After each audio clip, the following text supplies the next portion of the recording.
been a while, hasn't it?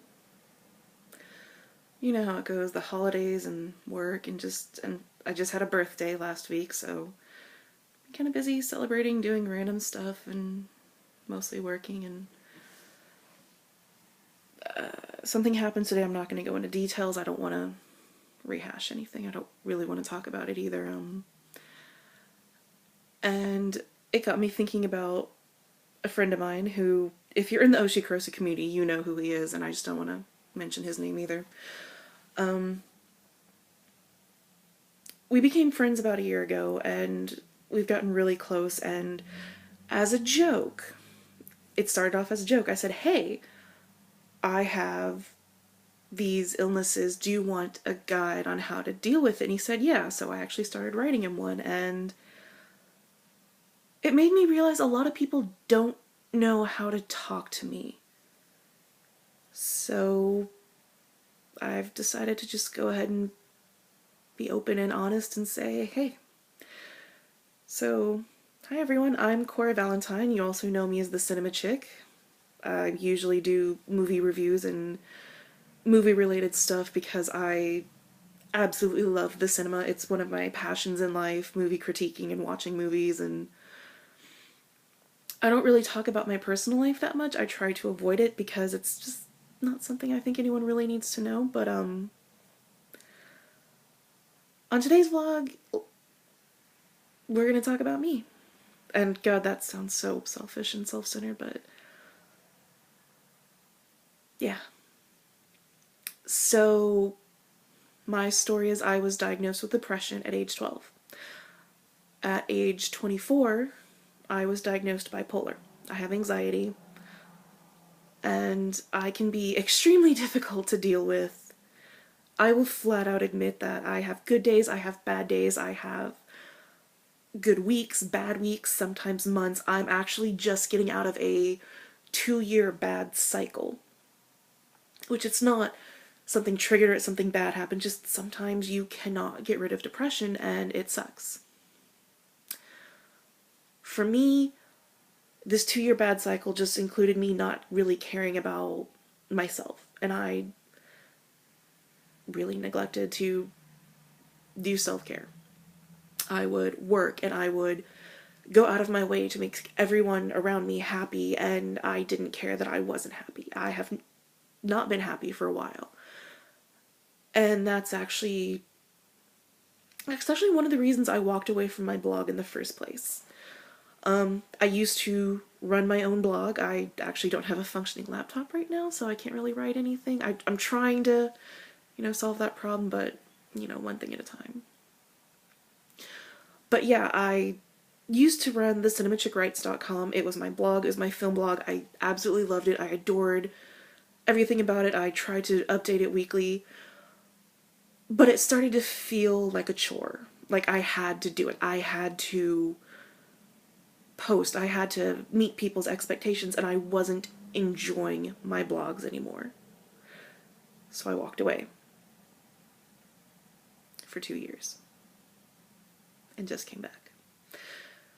So I've decided, because I don't have my normal mode of, reviewing, I would try vlogs again. I used to do vlogs. I did them, I started about 6 years ago as a coping mechanism, actually. Basically, the long short of it, and I'm just going to give you the brief overview because it's kind of depressing.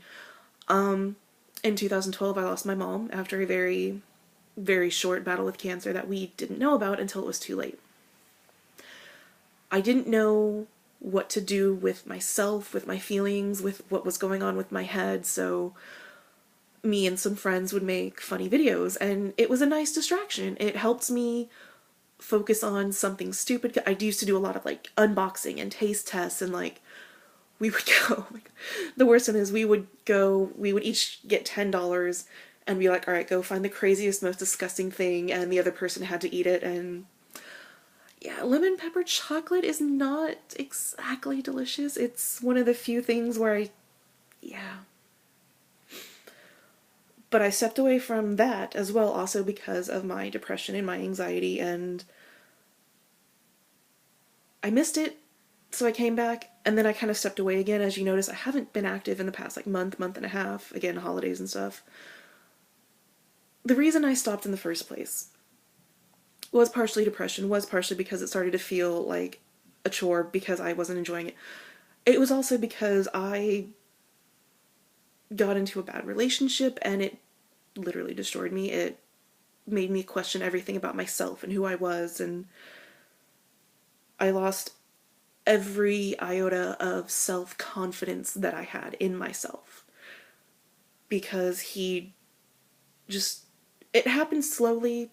It was good at first, everything was wonderful, and then it just came down to, oh, why didn't you make your bed this morning? Well, I didn't have time. Why aren't you eating this? Well, I don't have this. And I, like an idiot, stayed in that relationship for a year, and like I said, I left it, and it took me about 4 years to finally get back to a little bit of who I was. Which probably also, doesn't help depression and anxiety and bipolar disorder, and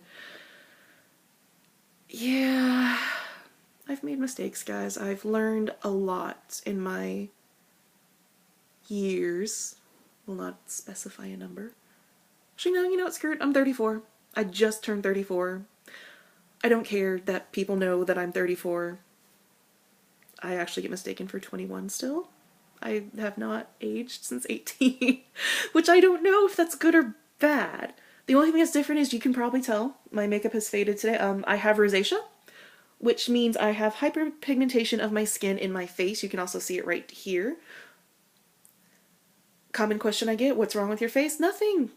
My face is just constantly red because I have rosacea. Sorry. No fun story there, but the main thing I want to get to is how to talk to someone like me. Someone who doesn't have a good sense of self. Someone who may be going through something that you can't possibly understand, which is why I started writing the guide for my friend. He does not have any experience because he doesn't have any mental illnesses. He's never really met anyone like me, and I told him right off the bat, my bad habit, my worst, absolutely worst habit, when I meet people that I'm either maybe romantically interested or maybe we could be friends or anything, I start off with the bad things like, hi, I'm Cora, I'm 34, I also have depression, bipolar, anxiety disorder, blah, blah, blah, blah, blah, blah, blah. And if he can stay through that, we might just get along. And that's what I did with him, is I gave him this long list of things that is wrong with me, and he's just like, okay, and I waited for him to just jump ship, to say, nope, I'm not doing this, and again, here we are a year later. He actually celebrated my birthday with me. We celebrated Christmas together, New Year's. It's kind of nice having a friend like that. But one of the most important things, and this is the one thing that gets to me and everybody, if you have any sort of mental illness, you know exactly what I'm talking about. Do not tell me to get over it or just, smile or think positively. We have a chemical imbalance in our brain that kind of makes us unable to, smile, or at least fake a smile for the day. And telling me to get over it, it's like saying, oh, you have a broken leg, just get over it. Granted, it's not this, you know what I mean, though. There are plenty of days where I wish I could just be like, oh, I could just get over this and be happy and go on with my life, but I can't. Another thing is, sometimes we just don't talk to people. We just kind of go into our own little shell and we avoid the world. So it's not that I'm ignoring you. I'm not ignoring my friends. I love my friends dearly because, dear God, they have put up with so much for me. Sometimes you just need to send a text saying, hey, how are you? Have you eaten today? Are you okay? Something as simple as that can literally change our entire day.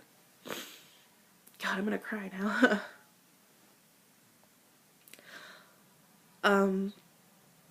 The best story I have of an example of that, it was actually about 2 years ago when the low cycle started. I was in a stream. I won't mention the streamer's name. I've said his name enough times. And I was actually gonna kill myself that night, and I just didn't care anymore because I was like, I'm having money problems, I'm having personal problems. It's just everything's stacked up and just got to a point where I couldn't cope with it anymore. And I said, I don't care. And I was just watching the stream and I was getting ready for it. And somehow through the stream chat, he noticed that I wasn't myself. He literally paused his game and set it aside and called me out on air. And all he said was, "Are you okay?" Like I said, sometimes that's all we need. It's just an "Are you okay? How you holding up?" Another example I have is a friend of mine. He's a streamer on YouTube. If I ever get permission to use his name, I will promote the hell out of him. He sent me a text out of the blue. We hadn't talked in a couple of weeks, and I was at work, and I got a text from him because he has his own specific ringtone.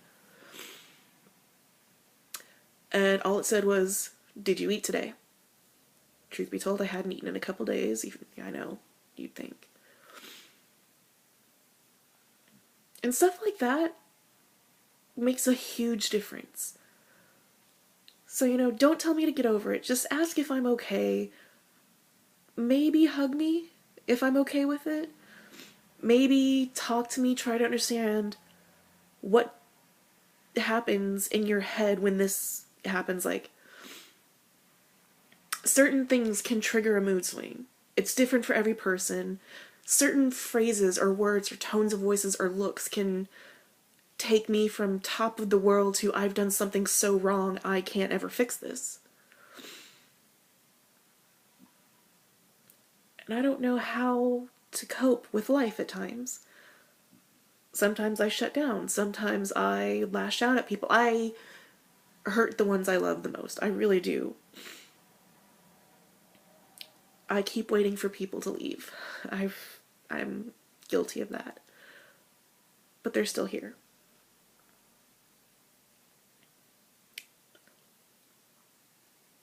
I wish I knew how to be normal, or whatever people view as normal.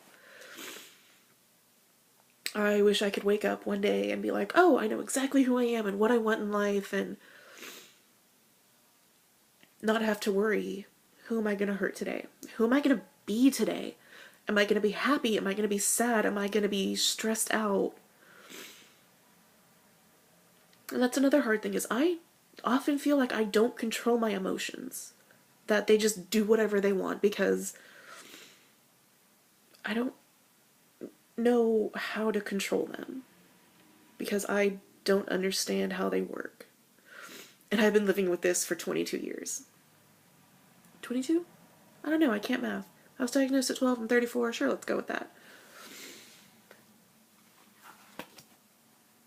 But if you know your friends have mental illnesses, check on them. Send them a text, give them a call, send a GIF. That's how a friend of mine actually got back in touch. He sent me a GIF of little wiener dogs and hot dog costumes running through a field, and that actually made my week.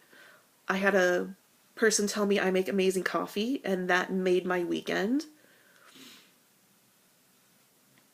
I've rambled, and I know this, but I do that every time. I've told you, I'm stream of conscious. I say what I'm thinking, and I just get it out there.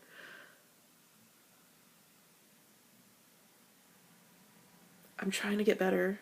I'm trying to get back into the swing of things. I'm going to try streaming soon, which probably going to be a disaster, but hey, who knows? I feel like I should say something more, like I should make some profound statement, but I don't have one.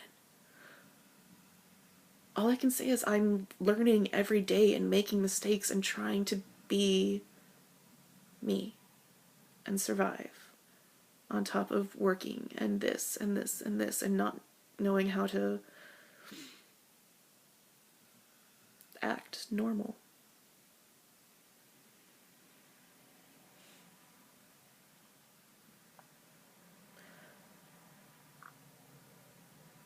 Maybe one day I'll know. Until then, my name's Cora Valentine. I have depression. I've been through hell. And you can make it through anything too. I'll see you guys next time.